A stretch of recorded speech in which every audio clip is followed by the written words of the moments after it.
నమస్కారం sir. Sir Revanth Reddy గారికి గల్లా జయదేవ్ గారు వార్నింగ్ ఇస్తున్నట్టుగా తెలుస్తుంది సార్. అమర్ రాజా బ్యాటరీ కంపెనీ ఉంది కదా, దాన్ని తల్లి ఇచ్చేస్తామన్నట్టుగా బ్లాక్ మెయిల్ అయితే చేస్తున్నారు సార్. అయితే ఇప్పుడు ఈ గల్లా గారి వెనకాల చంద్రబాబు నాయుడు గారు ఉన్నారు అని చెప్పేసి కూడా వార్తలు వినిపిస్తున్నాయి. అసలు ఎందుకు ఆయన బ్లాక్ మెయిల్ చేస్తున్నారు, మరి దీని వెనక చంద్రబాబు నాయుడు గారు ఉన్నారా, వీళ్ళ ప్లాన్ ఏంటంటారు సార్? అమర్ రాజా బ్యాటరీస్ జనరల్ వాళ్ళ కంపెనీ అమర్ రాజా బ్యాటరీస్ సంబంధించిన గల్లా జయదేవ్ నిన్న ఒక స్టేట్మెంట్ ఇచ్చాడు. దాని ఇదేంటంటే మాకు గతంలో కొన్ని ఇండస్ట్రియల్ ఇన్సెంటివ్స్ ఇస్తామన్నారు. సో ఆ హామీలు నెరవేరకపోతే మేము వెళ్ళిపోతాము, ఎక్స్పాండ్ చెయ్యము అనేది చెప్పారు. దీన్ని అందుకున్న కేటీఆర్ ఆల్రెడీ కేఎస్ టెక్నాలజీ వాళ్ళు గుజరాత్ వెళ్ళిపోయారు, చెన్నై వెళ్ళిపోయారు.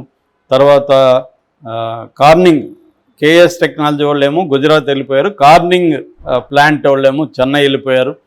ఇప్పుడు అమర్ రాజా కూడా వెళ్ళిపోతూ ఉంటున్నారు. ఈ రేవంత్ రెడ్డి ప్రభుత్వం చేతగాంది దద్దమ్మదని ఇంకా ఆయన పద్ధతులు ఆయన విమర్శించాడు. అసలు యాక్చువల్గా ఏంటంటే అమర్ రాజా కంపెనీస్ బ్యాటరీస్ కంపెనీస్ సంబంధించి మహబూబ్ నగర్ దగ్గర దివిటిపల్లి అనే గ్రామంలో 2 రకాల ప్రాజెక్ట్స్ని వాళ్ళు పెట్టబోతున్నారు. ఒకటి green field manufacturing facility for lithium and ion battery making అనమాట.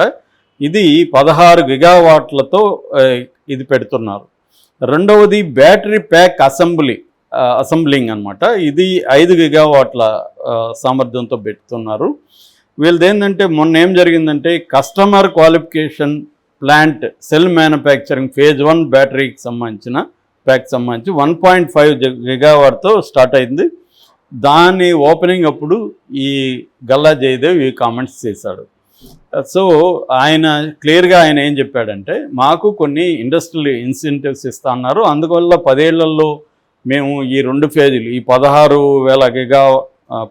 గిగావాట్ల అది ఒకటి, అదేమో మ్యానుఫ్యాక్చరింగ్, తర్వాత అసెంబ్లింగ్ 5 గిగావాట్ల అసెంబ్లింగ్ ప్లాంటు, ఈ రెండింటికి సంబంధించి 10 ఏళ్లలో 9,500 కోట్లతో మేము ఈ ప్రాజెక్ట్ చేయబోతున్నాం. మాకు కేసీఆర్ ప్రభుత్వం ఉన్నప్పుడు మాకు ఇండస్ట్రియల్ ఇన్సెంటివ్స్ ఇస్తానన్నారు, అందుకని మేము వచ్చాము.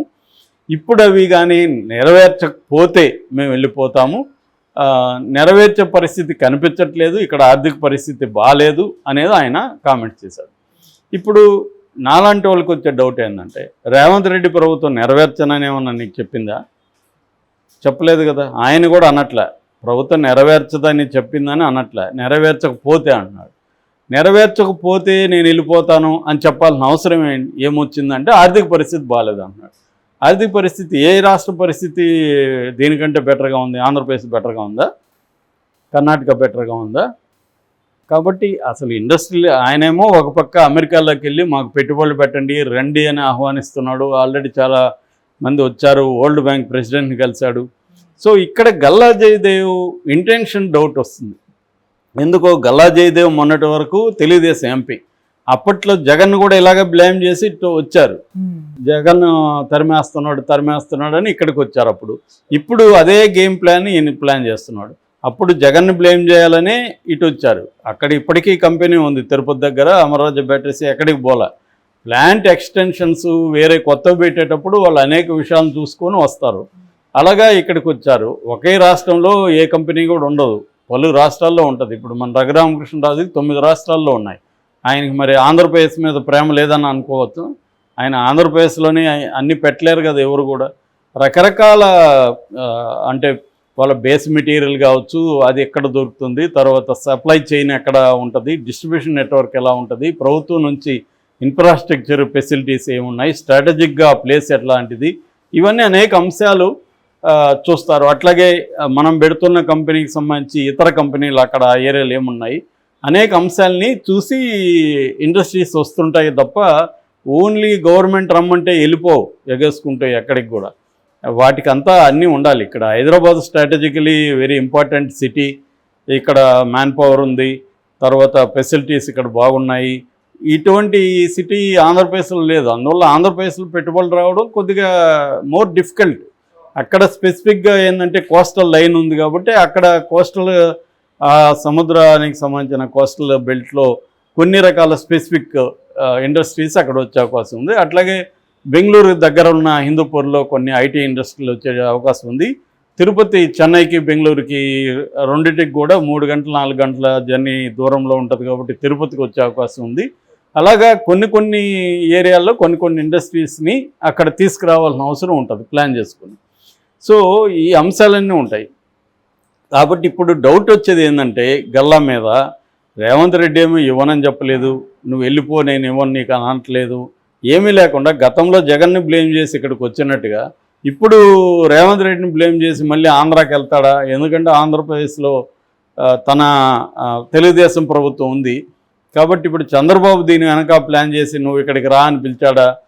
ఇప్పుడు వెళ్ళిపోవాలంటే ఏదో ఒక కారణం చెప్పి వెళ్ళాలి. బ్లేమ్ చేయడం అయితే ఈజీ, ఇదిగో నేను ఇక్కడ రేవంత్ రెడ్డి ప్రభుత్వం నాకు కోఆపరేట్ చేయలేదు నేను వెళ్ళిపోతున్నానని. గతంలో కూడా సిమిలర్గా జరిగింది, ఆంధ్రప్రదేశ్ ప్రభుత్వం నన్ను ఇబ్బందులు పెడుతుందని ఆయన ఇటు వచ్చాడు. వాళ్ళేమో మేము అసలు ఏమి ఇబ్బందులు పెట్టలేదు, అక్కడేదో అక్రమ్ కరెంట్ ఏదో జరుగుతుంటుంది దాని మీద మాత్రం మాట్లాడాము, మేము అతనికి ఇచ్చినవి ఏమి కూడా తీయలేదని వాళ్ళు మాట్లాడారు. ఏదేమైనా అది రాజకీయ టర్న్ అయితే తీసుకుంది. ఇప్పుడు అదే స్ట్రాటజీ గల్లా జయదేవ్ ఇక్కడ చేస్తున్నట్టు కనబడుతుంది. ఎందుకంటే నేను మొత్తం ఆయన మాటలంతా విన్నాను. ఆయన ఎక్కడా కూడా రేవంత్ రెడ్డి ఇవ్వనని చెప్పలేదు. రేవంత్ రెడ్డి ఆర్థిక పరిస్థితి గురించి ఆయనేమో ఘోరంగా ఉంది, నేను ఎవరికి ఏమి ఇండస్ట్రీగా ఇవ్వలేను, నిజానికి ఫ్యూచర్ సిటీ కడతాను, ఇంకా డెవలప్ చేస్తాను హైదరాబాద్ని, చుట్టుపక్కల ఇప్పుడు ఎట్లాగైతే సికింద్రాబాదు హైదరాబాదు సైబరాబాద్ ఉన్నాయో 4th సిటీ నేను డెవలప్ చేస్తాను, అసలు హైదరాబాదు ఫ్యూచర్ స్టేట్గా నేను మారుస్తానని దీనికి ఒక పేరు కూడా పెట్టి రేవంత్ రెడ్డి చేస్తున్నాడు. ఏ గవర్నమెంట్ వచ్చినా ఖచ్చితంగా వాళ్ళు ఏం చేస్తారంటే కనీసం వాళ్ళ ప్రయోజనాలు దృష్టిలో పెట్టుకున్న 2 రకాల ప్రయోజనాలు ఆశిస్తారు. ఒకటి, డబ్బులు తినడానికి పెద్ద ఎత్తున అభివృద్ధి కార్యక్రమాలు చేయకపోతే డబ్బులు తినలేరు, అదే ఒకటి. రెండవది, మళ్ళీ అధికారంలోకి రావాలంటే పెద్ద ఎత్తున నేను అభివృద్ధి చేస్తానని చెప్పుకోవడానికైనా అభివృద్ధి చేయాలి. ఈ 2 అంశాలు వాళ్ళ పాయింట్ ఆఫ్ వ్యూ నుంచి ఉంటాయి. ఒకవేళ ప్రజల పాయింట్ ఆఫ్ వ్యూ నుంచో పీపుల్ సెంట్రిక్ అప్రోచ్ లేకపోయినా కూడా ఎందుకు అభివృద్ధి జరుగుతుందంటే ఈ 2 కారణాలతో అభివృద్ధి చేస్తారు. ఏ రాజకీయ నాయకుడైనా అభివృద్ధి చేయకుండా ఉండడు. అతని సామర్థ్యం మేరకు చేస్తారు, అతని సామర్థ్యాలు కొన్నిసార్లు సరిపోకపోవచ్చు, కానీ ఎవడు కూడా నేను అభివృద్ధి చేయను, నేను ఎవరికి ఏమి చేయకుండా 5 ఏళ్ళు టైంపాస్ చేసి వెళ్ళిపోతానని ఏ పాలకుడు అనుకోడు. ఎందుకంటే ఇవన్నీ ప్రీ రిక్విజిట్ మళ్ళీ నువ్వు అధికారంలోకి రావాలంటే. రెండోది, నీకు డబ్బులు కూడా పెద్ద ఎత్తున అభివృద్ధి ఉంటే డబ్బులు కూడా వస్తాయి ఆటోమేటిక్గా.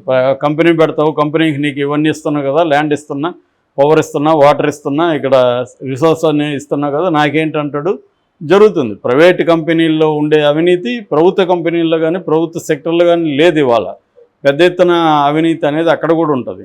సో ఈ కారణాలతో ఏమవుతుందంటే ప్రతి ఒక్కరు అభివృద్ధి చేస్తారు. ఇప్పుడు రేవంత్ రెడ్డి అమర్ రాజాని ఎందుకు తరిమేస్తాడు? ఆయనకేమీ అవసరం.